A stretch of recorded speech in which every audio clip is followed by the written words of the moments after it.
오늘 사무엘하 첫 번째 시간입니다. 왜 다윗인가? 왜 다윗인가? 라는 제목으로 우리 사무엘하 첫 번째 말씀 하나님과 함께 나누도록 하겠습니다. 지난주까지 우리가 사무엘상 말씀을 함께 33주간에 걸쳐서 했습니다. 이제 오늘부터는 사무엘하. 이게 원래 한 권의 책입니다. 근데 번역하는 과정에서 너무 기니까 반으로 이렇게 나눈 겁니다. 그 반으로 나눈 기점이 언제냐? 사울이 죽고 다윗 왕조가 시작되는 그 시점이 사무엘하 시작입니다. 오늘 우리가 사무엘 전체를 따지고 봤을 때 다윗 이야기거든요. 하나님께서 다윗이라고 하는 사람을 통해서 새로운 이스라엘의 역사를 시작하시는데 그 첫 번째 질문이 왜 다윗이에요? 사람 많잖아요. 그 중에 왜 하나님의 선택은 다윗이었을까? 여기서부터 우리 사무엘하 다윗 왕조가 시작되는 첫 번째 말씀을 풀어 나가려고 하는데, 좀 전에도 드렸던 말씀처럼 사람이 없는 게 아니잖아요. 당시에도 이스라엘에 얼마나 많은 왕될 만한 사람들이 있었겠습니까? 똑똑한 사람도 있을 거고, 또 전쟁 잘하는 사람도 있을 거고, 잘생긴 사람도 있을 거고, 더 순종하는 사람도 있을 것이고, 집안 좋은 사람도 있을 것이고, 누구에게나 다 인기 많은 그런 사람들도 굉장히 많이 있었겠죠. 근데 왜 하나님은 하필이면 다윗이었냐라고 하는 것입니다. 저 시골 동네의 막내 다윗을 통해서 왜 하나님은 이스라엘의 새로운 왕조를 건설하시고 그를 통해서 새로운 역사를 이루셨는가? 여기서부터 출발해야 된다고 생각을 합니다. 왜 다윗이었을까? 결론부터 말씀드리면, 하나님 왜 다윗이에요? 하나님 대답 뭘까요? 그럴만 하니까. 다윗이어야 하니까. 다윗만이 가지고 있는 어떤 특별함이 있었다라고 하는 것입니다. 다윗만이 가지고 있는 그런 색다름이 있었다라고 하는 것입니다. 그래서 다윗이었구나. 이것을 보여주는 것이 우리 사무엘하 첫 번째 1장의 전체적인 내용이다 볼 수가 있습니다. 왜 하나님 다윗이에요? 그걸 설명해 주는 거예요. 뭘 설명하느냐? 다윗에게는 도대체 다른 사람에게 없었던 그런 색다름이 무엇이었느냐? 하나님 마음에 진짜 다윗밖에 없다라고 하는 하나님 마음에 합했던 그게 무엇이었느냐? 사울의 죽음을 다루는 다윗의 태도에서 우리가 그것을 볼 수가 있습니다. 그래서 사무엘하는 그거를 강조하고 있는 거예요. 사울이 죽었습니다. 그 사울의 죽음에 대해서 다윗이 어떠한 생각을 가지고 어떠한 행동을 했느냐? 그것이 하나님 시선에 멈춘 거예요. 역시 다윗이구나. 오늘 우리가 그 다윗의 행동이 무엇이었는가? 다윗의 마음이 무엇이었는가? 그것을 우리가 함께 살펴보고, 마지막에는 우리도 다윗처럼 하나님의 선택을 받는, 하나님 왜 저예요? 너밖에 없다. 내 마음에 합한 사람이, 속든 사람이 너밖에 없다. 그런 하나님의 선택을 받고 하나님의 쓰임받는 우리 수육의 모든 성도 되기를 주님의 이름으로 간절히 축원합니다.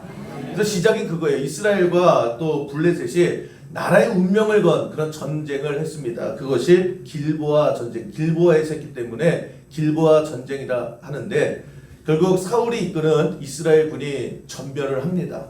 그리고 다 패배를 하고, 그 전쟁이 막 어려워지다 보니까 이스라엘 군사들이요, 다 그렇죠. 이게 질 것 같다. 여기다가는 죽을 것 같다. 그래서 다 도망쳤습니다. 전쟁터에서 탈영을 했는데, 어떤 한 젊은 청년도 이거 이대로 다 죽겠다 싶어서 도망친 것이 다윗이 있는 다윗의 본거지로 도망을 갔습니다. 그래서 이제 다윗을 만나서 여차여차 얘기를 하는 거예요. 사울의 군대와 블레셋이 전쟁을 치렀는데 결국 거기서 사울이 전사했습니다. 죽었습니다. 그리고 이스라엘은 전멸당했습니다. 라고 하는 소식을 다윗에게 전해주면서 사무엘하가 시작이 됩니다. 여러분, 사울이 다윗에게 어떠한 사람이었습니까? 원수도 그런 원수가 없는 거예요. 미쳐도 그렇게 미친 사람이 없는 거예요. 평생을 나 죽이겠다고, 나 미워하고, 나 원수 취급하고, 내가 제대로 사람답지 못하게 살게 했던 장본인 아닙니까? 그 사울이 죽었대요. 그럼 우리 다윗 입장에서 어땠을까요? 다윗 얼마나 힘들게 살았어요. 그 젊은 시절을 다 도망 다니다가 세월 다 보낸 사람 아닙니까? 그 젊은 시절에 다리 한번 쭉 펴고 살지를 못했어요. 죽을 고비를 몇 번이나 넘겼습니다. 나를 그렇게 만들었던 사울이 죽었대요. 그러면 내 그 인간 내가 그렇게 죽을 줄 알았어. 나에게 있어서는 희소식이잖아요. 내가 이제 살 길이 열렸잖아요. 내 원수를 하나님이 갚아주셨구나 이렇게 생각할 수 있지 않습니까? 야, 드디어 이제 그 지긋지긋한 사울이 이제 세상을 떠났구나. 야, 나도 이제 좀 살겠구나. 이제 내 시대가 도래하겠구나. 뭐 여러 가지 기대도 있을 수 있고 또 아무도 없는 곳에서 웃을 수도 있는 거잖아요. 마음에 안도함이 들 수도 있는데 사무엘하 1장에서 성경이 말하는 다윗의 그런 반응은 뭐였느냐? 사울이 죽었다는 얘기를 듣고 큰 슬픔에 빠져 애도하더라는 거예요. 참 신기하죠. 17절 이하에 보면 너무너무 슬퍼서 노래를 직접 만듭니다. 그리고 그 노래를 백성들에게 가르쳐줘라. 그러면서 그 애도를 온 국민이 같이 말씀이 있다 하면 되고요. 이 다윗이 사울의 죽음을 왜 슬퍼했을까? 여러분 같으면 슬퍼하겠습니까? 여러분들을 미워하고 여러분에게 시비 거는 사람이 눈길에 넘어져서 발만 좀 뭐 부러졌다 그래도 그럼 쌤통이다. 우리 그런 마음이 있잖아요. 그런 심보가 있잖아요. 나를 평생에 내가 쌓았던 거를 계속해서 무너뜨리려고 했던 사람이 지가 무너지네. 아이고 그거 진짜 그러게 똑바로 살아라. 뭐 이렇게 좀 통쾌함이 있지 않습니까? 근데 다윗은 슬퍼했대요. 자기만 슬퍼한 것이 아니라 온 백성에게 우리 같이 슬퍼하자. 그래서 자기가 직접 노래를 만들어서 함께 애통하고 슬퍼했다라고 하는 것입니다. 왜 그랬을까? 미운 점 들어서 그랬을까? 성경은 그걸 가르쳐 주는 거예요. 다윗의 슬픔이 뭐냐? 사울도 하나님의 백성 아니냐? 하나님의 백성이 하나님을 욕하는 이방 백성에게 처참하게 패배당하고 짓밟히고 죽임을 당했다는 거예요. 여기에서 다윗은 슬픔을 느끼더라는 것입니다. 사울이 원수 맞아요. 사울이 정말 상처 준 게 맞고요. 사울하면 이가 부득부득 갈려요. 그런데 그 이전에 사울도 하나님의 백성 아니냐? 하나님의 백성 아니냐? 하나님의 백성이 그렇게 처참하게 무너지고 그것을 통해서 야! 하나님의 나라라면서 하나님의 세우신 왕이라면서 그래서 목 달랑달랑 들면서 처참하게 조롱하는 그 모습을 보면서 다윗이 슬퍼하더라는 거예요. 요는 뭐냐? 다윗은요 누가 적군인지 누가 우군인지 분명한 그런 기준이 있었다라고 하는 것입니다. 여기서 출발해야 돼요. 하나님께서 다윗을 왕으로 세우실 때에 기본이 그거였어요. 누가 적인지 누가 우군인지 그거 분간 못하는 사람에게 하나님께서 절대 이스라엘을 맡길 수 없다라고 하는 것입니다. 여러분 이것은 우리에게도 그대로 적용이 돼요. 여러분 우리가 싸워야 될 대적 우리의 원수가 도대체 누구냐는 거예요. 여러분 이 기준이 분명합니까? 내가 미워하고 내가 싸우고 내가 처절히 밟아야 될 내 원수가 내 대적이 내가 싸워야 될 대적이 내 싸워야 될 원수가 도대체 누구냐라고 하는 그 기준이 우리 삶 속에 그대로 있느냐는 거예요. 우리 반대로 할 때가 너무나 많아요. 같은 편이거든요. 그런데 물어뜯어요. 여러분 가족이 아무리 남편이 넌 편이지만 그 원수는 아니잖아요. 그래도 내 가족이잖아요. 아무리 원수 같은 자식이라도요. 그건 내 편이에요. 우리 편이에요. 그런데 우리가 살아가는 모습을 보면요. 누구랑 싸우고 있어요? 여러분 오늘도 교회 오시기 전에 가족하고 싸우신 분 있으세요? 어젯밤에 이 지긋지긋한 인간아. 여러분 우리가 도대체 누구와 그렇게 잘 싸울까요? 사랑하는 사람들, 결혼을 앞둔 사람들, 근데 우리가 싸워요. 우리의 싸움의 대부분을 보면요 같은 편인 거예요. 우리끼리 싸울 때가 너무나 많이 있다라고 하는 것입니다. 너무나 마음에 안 들어가고 너무 못 잡아서 안달이고 하나부터 열까지 다 뭐라 그러고 내 인생의 모든 싸움은 내 편과의 싸움일 때가 너무나 많이 있어요. 여러분 교회도 보세요.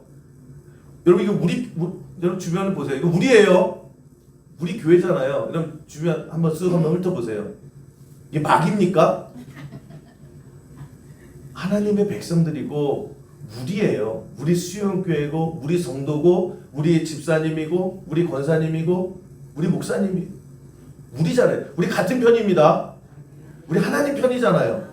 근데 하나님 믿는 사람들이 모여서요, 다들 하나님 믿는데요. 다 하나님 믿고 다 열심히 해요. 그런데 그 사람들끼리 교회에서 싸워요. 아우, 제 마음에 안 들어. 뭐 저런 게 무슨 직분 맡았다고 그래요. 그러면서 너무너무 꼴보기 싫고 눈치 주고, 그래서 나중에 뭐라고 그래요. 안 듣는 얘기지만, 저딴 건 우리 교회 안 왔으면 좋겠다. 왜 저딴 게 우리 교회 와가지고. 우리 교회 말고요, 언덕 넘어서 다른 교회들, 실질적으로 그런 교회 너무나 많아요. 내 미움이 내 편에게 화살을 돌리고 있어요. 내 입이 내 편에게 저주를 쏟아부고 있어요. 누가 그렇게 살아갔다는 거예요? 사울이. 사울 왕의 그 모습을 보세요. 평생 사울의 잘못이 뭐예요? 사울의 모든 잘못된 첫 스텝의 잘못은 뭐예요? 누가 우군인지 누가 적군인지 구분이 없었다라는 거예요. 여러분, 이스라엘이 블레셋과 처음 싸울 때에 다 졌습니다. 싸워보지도 못하고 졌습니다. 왜 졌어요? 골리앗이라고 하는 이만한 사람이 나와가지고 하나님 욕하고 이스라엘 욕하고, 근데 아무도 고개도 못 들고 있었어요. 그럴 때 요만한 다윗이 나가서 골리앗을 무찌르지 않습니까? 골리앗의 목을 베잖아요. 그래서 승기를 잡고 그 전쟁에서 이겨버립니다. 그러니까 이스라엘 백성들 입장에서는, 야, 우리가 다 진 전쟁이었고 우리가 블레셋에 큰일 날 뻔했는데 우리가 이겼다라는 거예요. 저 조그만 다윗이 앞에 나가서 모든 것을 다 바꿔놨다. 그래서 사람들이 칭찬하다가 노래를 만든 게 뭐예요? 사울은 천천히요, 다윗은 만만히로다. 그랬더니 그 소리 때문에 사울이 꼭지가 돌죠. 질투에 눈이 멀죠. 그래서 어떡합니까? 그 순간부터 그냥 사울의 적은 다윗이에요. 그럼 보세요. 다윗이 한 것은 이스라엘을 위해서 블레셋과 싸웠어요. 사울도 블레셋과 싸웠어요. 사울과 다윗은 같은 편이에요. 이 사울과 다윗이 싸워야 될 건 블레셋이었다고요. 그런데 어떻게 해요? 사울의 적은 블레셋이 아니에요. 이제 다윗이었다라고 하는 것입니다. 누가 적인지 누가 우리인지 모를 때 인생이 엉망진창이 되는 거예요. 어떻게 합니까? 또 사울이 너무 불순종하니까 하나님께서 선지자 제사장을 통해서 보내주시죠. 정신 똑바로 차리라고. 지금 뭐하고 있는 거냐고. 하나님이 이 왕자리에 하나님께 세우신 거 아니냐고. 왜 초심 잃고 이렇게 미치광이처럼 날뛰냐고. 그랬더니 어떻게 해요? 사울 왕이 또 흥분하기 시작을 해요. 그러면서 그냥 얘기하는 선지자들 다 죽여버립니다. 제사장 다 죽여버려요. 그래서 사울 때에 선지자와 제사장을 죽인 수가 85명이에요. 앞에 나와서 하는 얘기 다 죽여요. 그럼 사울이 누굴 죽여요? 같은 편이에요. 살아보자고, 하나님 말씀 이거라고, 똑바로 하자고. 왜 그래요? 같은 편이니까. 그런데 그 같은 편을 미워해요. 그 같은 편의 목을 잘라요. 점점 미쳐가지 않습니까? 내 적은 다윗이야. 너 다윗 편 드는 거지? 다 죽여버려요. 나중에는 들을 선지자가 없는 거예요. 그래서 어떡합니까? 답답하니까 무당 찾아가죠. 무당 찾아가서 전 보고, 그리고 나서 무당이 하라는 대로 하잖아요. 여러분, 사울이 싸워야 될 건 무당이었어요. 사울이 적을 삼아야 될 것은 하나님이 아닌 다른 신을 섬기는 무당과 영적인 전쟁을 펼쳐야 되는데 완전 바뀌었죠. 거기서부터 인생이 무너지더라는 겁니다. 여러분, 우리도 마찬가지예요. 나는 온전히 생각한다 하고 나는 열심히 살아간다라고 하지만, 그러나 하나님의 말씀이 멀어지고 하나님의 은혜가 나에게 멀어지면 내 칼은 내 가족에게, 내 칼은 우리 성도들에게, 내 칼은 내 편에게 휘둘리게 되어 있다라고 하는 것입니다. 사울처럼 살아서는 안 되는 거예요. 다윗과 사울의 가장 큰 차이는 뭐냐? 다윗은 내 편이 누군지를 알았어요. 사울왕마저도 그러나 하나님의 백성 아니냐, 우리 아니냐, 서로 이해할 수 없지만 그래도 사울은 내 적이 아니고 우리다.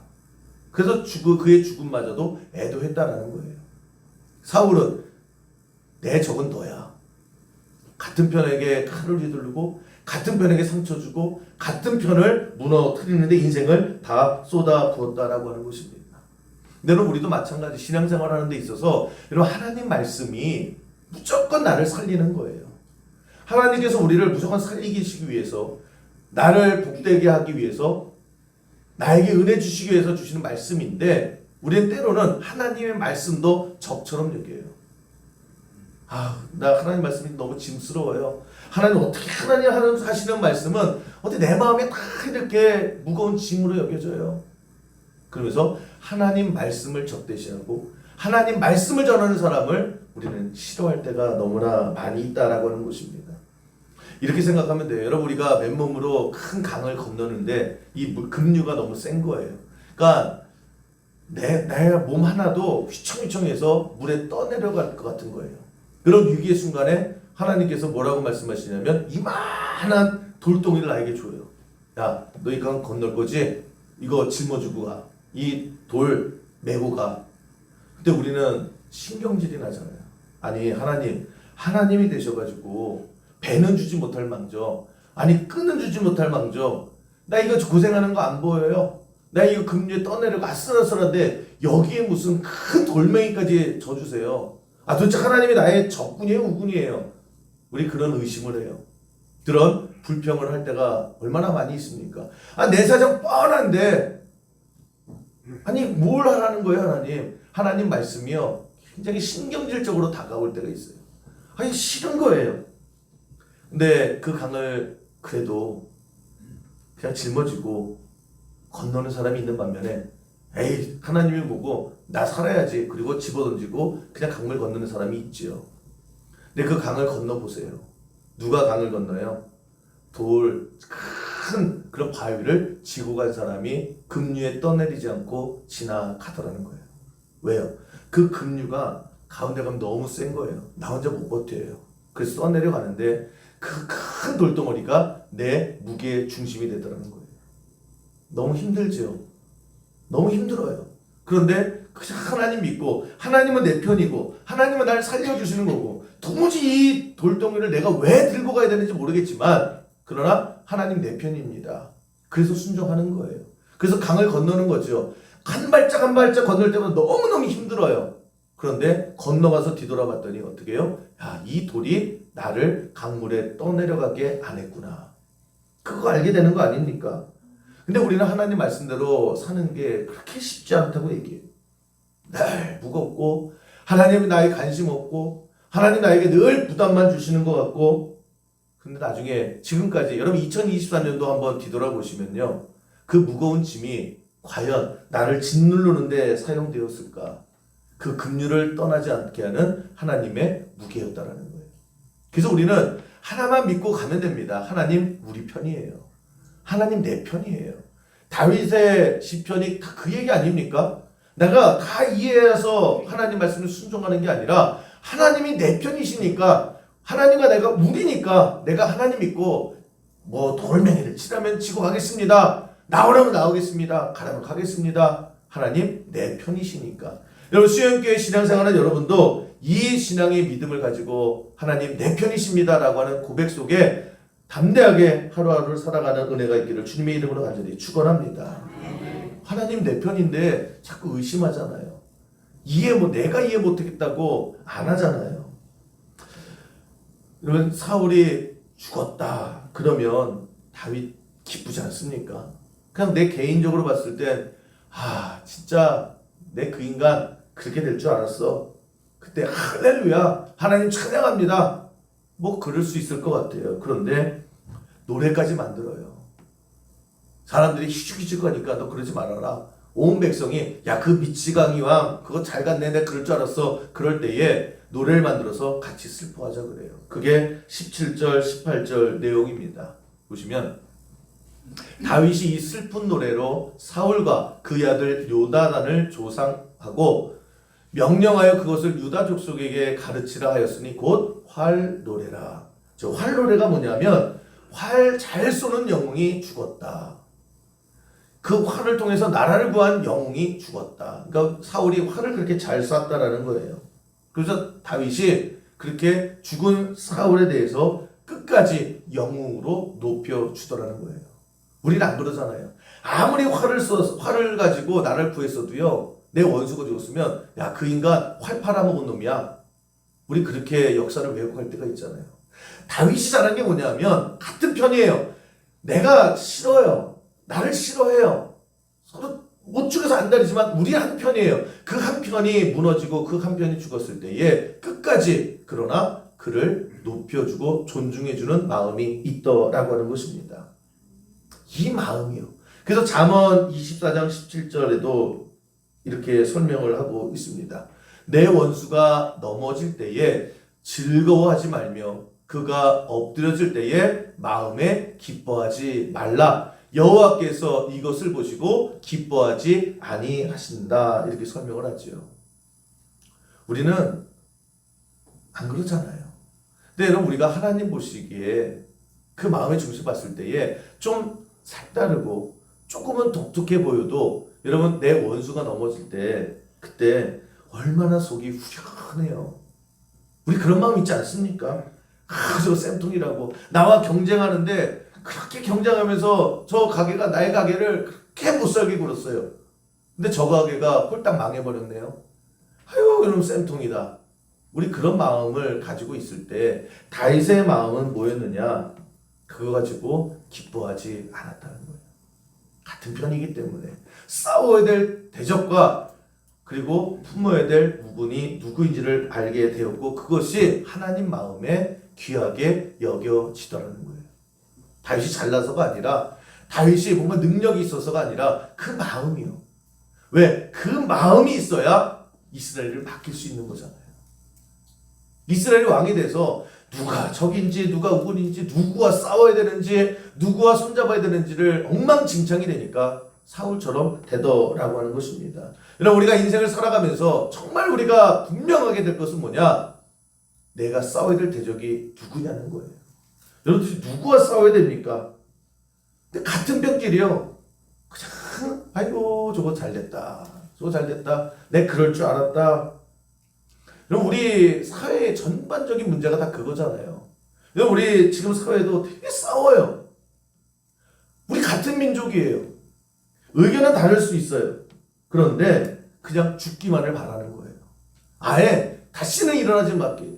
서로 물고 뜯어서서. 근데 중요한 건 뭐냐? 역사를 보세요. 내가 제일 짓밟지요. 제가 제일 무너지는 거 좋아하지요. 결국은 부메랑이 돼서 다시 나에게 오더라고요.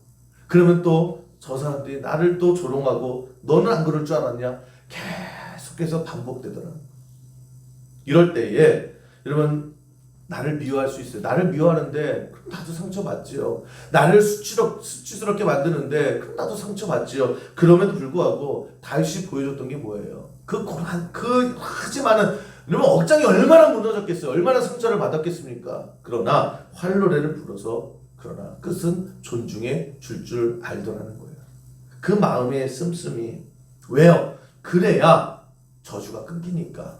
그래야 미움이 끊기니까. 그래야 거기서부터 새로운 것이 시작되니까. 여러분 우리가 잘 그걸 못해요. 왜? 내가 당한 게 얼만데. 내가 지금까지 운 게 얼만데. 사무엘하 1장 23절 24절 보면요. 다윗이 그 다음에 얘기가 쭉 나와요. 23절 그들은 독수리보다 빠르고 사자보다 강하였도다. 이스라엘의 딸들아 사울을 슬퍼하여 울지어다. 그가 붉은 옷으로 너희에게 화려하게 입혔고 금 놀이개를 너희 옷에 채웠도다. 또 노래를 만들었어요. 야 그래도 사울이 여러 가지 많은 잘못도 했지만 그러나 사울이 이스라엘의 초대 왕이 돼서 사울 때문에 얘들 옷 좋은 거 입은 거 그가 전쟁에서 승리했던 거 아니냐. 그가 여러 가지 많은 것들을 해서 지금 우리가 이렇게 먹고 자는 거 아니냐. 그 놀이개까지 다 주는 거 아니냐. 누가요? 다윗이 사울을 그렇게 축혀 세워주고 인정해주고 그의 마지막을 존중해 주더라는 거예요. 하나님 마음에 그 모습이 귀하게 여겨졌다는 거예요. 그게 예수님 마음이지요. 그게 이 땅에 독생자를 보내주신 하나님의 마음 아닙니까? 야 저것들 다 쓸어버려야지. 그게 우리예요. 그럼에도 불구하고 내가 만든 내 백성이고 우리 편이고 그래서 끝까지 살리겠다라고 하는 것. 그래서 그 길 때문에 하나님께서 독생자까지 보내주셔서 우리가 살아간 거 아닙니까? 여러분 왜 다윗이었을까? 이 사무엘하를 통해서 하나님께서 다윗을 통해서 이스라엘 통치를 이루시는데 그 시작 왜 다윗이었을까? 하필이면 그 많고 많은 사람 중에 바로 그래서 다윗이었다라는 거예요. 사람을 살릴 줄 알아야죠. 사람을 세울 줄 알아야죠. 그래야 왜요? 하나님과 같이 되는 거예요. 하나님 우리 절대 망하게 원하지 않으시잖아요. 여러분 하나님께서 우리를 살리시잖아요. 하나님께서 우리를 세워주시기를 원하시잖아요. 그럴 때에 하나님께서 세워주시는 세울 줄 아는 사람을 통해서 일하시더라는 거예요. 하나님은 살리고 싶은데 우리는요 자꾸 밟고 싶은 거예요. 자꾸 저 사람 위에 저 사람을 굴복시키고 싶은 거예요. 하나님이 주신 능력을 가지고요 목을 다 베버리고 싶은 거예요. 싸우라는 대적하고는 참 그런 듯만 듯 보내고요. 오히려 우리끼리 싸울 때가 너무나 많아요. 하나님 백성 가지고. 여러분 저는 수영교회에서 신앙생활을 여러분들이 하나님께서 살려주신 하나님께서 세워주신 우리가 뭐 이렇게 잘했나요? 우리가 뭐 이렇게 대단한가요? 근데 하나님의 은혜로 여기까지 왔잖아요. 그랬을 때에 하나님의 마음을 가지고 우리도 같은 편끼리 서로 뭐 쉽게 으쌰으쌰해서 하나님의 나라를 위해서 쓰임받는 저와 여러분 되기를 주님의 이름으로 간절히 축원합니다. 그 클라라 슈만이라고 하는 음악가가 있었어요. 1800년대에 독일에서 굉장히 한 시대를 풍미한 천재 음악가이자 피아니스트 여자입니다. 근데 이 분이 클라라 슈만이 살아온 그 삶을 이렇게 쭉 글로 나와 있더라고요. 제가 되게 감명 깊게 읽었던 글인데 그거예요. 그 남편이 로베르트 슈만이라고 하는 음악가이자 작곡가입니다. 그런데 그렇게 큰 뭐 재능이 있는 그런 작곡가도 아니고 음악가도 아닌 거예요. 그리고 그 쉽게 말하면 인간성 자체가 아예 제로입니다. 그 쉽게 말하면 뭐 저런 남자랑 결혼했어? 라고 하는 그 인간 바닥이에요. 대놓고 바람 피고요. 그리고 경제적인 능력도 없고 그래서 사생활이 문란하기로 그냥 당시에 악명이 높았던 사람입니다. 야 저렇게 망나도 저런 망나니가 없는 거예요. 그리고 더 쉽게 말하면 치질한 거죠. 그 부인이 이 클라라 슈만이 굉장히 음악적으로 뛰어났던 사람입니다. 근데 나보다 너무 잘하는 거예요. 그래서 남편 입장에서 어떻게 합니까? 피아노도 못 치겠어요. 음악 아무것도 못하게 했어요. 다 때려 부셨습니다. 정말 못되고 못난 남편이었다라는 거예요. 얼마나 고생합니까? 이 남편이요 나중에는 정신 이상이 걸려서 정신병원에 입원했다가 이제 죽게 됩니다. 그것을 그렇게 맺었는데 그러면 그런 남편과 오랜 동안에 얼마나 고생하고 살았어요. 이거 지긋지긋한 남편이 이제 내가 저렇게 죽을 줄 알았어. 내가 정신 나가서 저렇게 마지막에 비굴하게 죽을 줄 알았어. 뭐 그래도 이 간스러운 세월이 그냥 보상이 안 될 것 같아요. 그런데 이 클라라 슈만이 죽은 남편의 그런 흠들, 야, 너 고생했다며, 너 이랬다며, 저랬다며, 그러면 아니라고, 좋은 사람이었다고 그렇게 다 흠을 덮어줘요. 죽은 사람입니까? 같은 가족이었습니까? 그러면서 자기 남편이 작곡한 노래에다가 자기와 그 부부의 사랑 이야기를 가사로 더듬혀 줍니다. 그러니까 가사가 굉장히 대단한 거예요. 그러니까 그 시절에 좋았던 시절을 회상하면서 참 좋은 남편이었고 좋은 남자였고 괜찮은 남자였다. 그런 기억이 있을 거예요. 그 편찮은 노래에 그 가사를 더듬혀 준 거예요. 그래서 사람들이 와 그러면서 야 이 노래 뭐야? 라고 하면서 사람들의 입에 오르기 시작을 하면서 야 이거 노래 누가 만든 거야? 라고 하면서 그 남편 이름을 부르기 시작을 했다는 거예요. 뭐가 이뻐요. 평생 고생시켰는데 그런데 그때에 이 남편이 위대한 음악가로 이름을 남기게 되더라는 거예요. 여러분 경주에 가면 그 경주에서 가장 유명한 카페 중에 하나가 슈만과 클라라라고 하는 아주 큰 되게 오래된 카페가 있습니다. 거기 한번 가보시면 예전에 그 경주에서 하도 유명한 카페니까 그 카페 주인이 그 인터뷰를 한 게 있어요. 왜 그 슈만과 클라라니까 그랬더니 자기가 어떤 글을 봤는데 그렇게 금슬 좋은 부부가 없었다는 거예요. 속은 거예요. 그런데 아니 그렇게 서로 위해주고 그렇게 아름다운 그런 부부의 스토리 속에 자기가 너무 감명을 받아서 그 카페 이름을 그렇게 졌다는 거예요. 슈만과 클라라. 그리고 그 못난이 그 남편이 그런데 위대한 음악가로 이름을 남기게 된 거 누구냐? 야, 그 인간이요 살았을 때 어땠는지 알아요? 그게 아니라 덮어주더라는 거예요. 세워주더라는 거예요. 하여튼 이 클라라가 또 하나의 이상한 놈이 하나 있었어요. 그 브람스라고 하는 남편 후배 겸 제자가 있었는데 이 클라라보다 14살 연합니다. 근데 그 죽자사자 그냥 스토커처럼 좋다고 따라다니는 거예요. 그래서 그래 정신이 좀 이상한 그런 청년 아닙니까? 근데 딱 선을 긋고 너 정신 차려라. 그리고 그렇게 아줌마에게 정신 팔리지 말고 그 열정을 가지고 음악을 해라. 그래서 끊임없이 그렇게 그 열정을 다해서 음악적인 재능을 살려줬다라는 거예요. 그러니까 쉽게 말하면 정신 못 차리는 청년이었습니다. 그런데 끊임없이 포기하지 않고 잘한다 하고 열정을 가지고 가르쳐줬을 때 우리가 아는 그 브람스라고 하는 대음악가가 거기서 나온 거예요. 그러니까 정신 나간 청년으로 그냥 아줌마 뒷공무니 쫓아다니던 그런 인생으로 살아가야 될 사람이 그러나 음악의 대변혁을 일으켰다는 거예요. 그래서 클라라고 하는 이 사람이 만든 두 명의 음악가 이거 만들어 준 거예요. 남편 슈만과 또 14살 그 정신 나간 청년 브람스. 제가 그걸 보면서 야 이게 다윗과 같은 삶 아니었을까? 아니 세상에 그 남편보다 더 나쁜 남편이 어디 있어요? 그렇게 상처 주고 그렇게 삶 속에 칼질하고요. 브람스라고 하는 이 정신 나간 청년 이게 뭐예요? 제정신이 아니잖아요. 근데 우리는 야 저거 둘 다 인간도 아니야. 그렇게 내팽개칠 수 있어요. 그런데 클라라가 잘한 게 뭐예요? 세워주더라는 거예요. 사람을 그냥 어떻게 보면 시궁창 속에 빠질 수 있던 그 사람들도 세계적인 음악의 거장으로 만들어 주더라는 거예요. 여러분 이게 다윗의 인생이었다라는 거죠. 아둘람굴에서 다윗 숨어있더니 사람들이 모여들었죠. 한 400명 정도 모여들었는데 하나같이 다 범죄자 아니면 세상의 실패자 뭐 이상한 사람들만 모여드는 거예요. 그런데 다윗과 함께했던 그 아둘람굴에서 그 굴에서 나왔을 때에 다윗 왕조의 기라성 같은 장성들이 다 거기 출신들이잖아요. 바꿔놨어요. 하나님이 왜 다윗이었을까? 그 모습이 있은 거죠.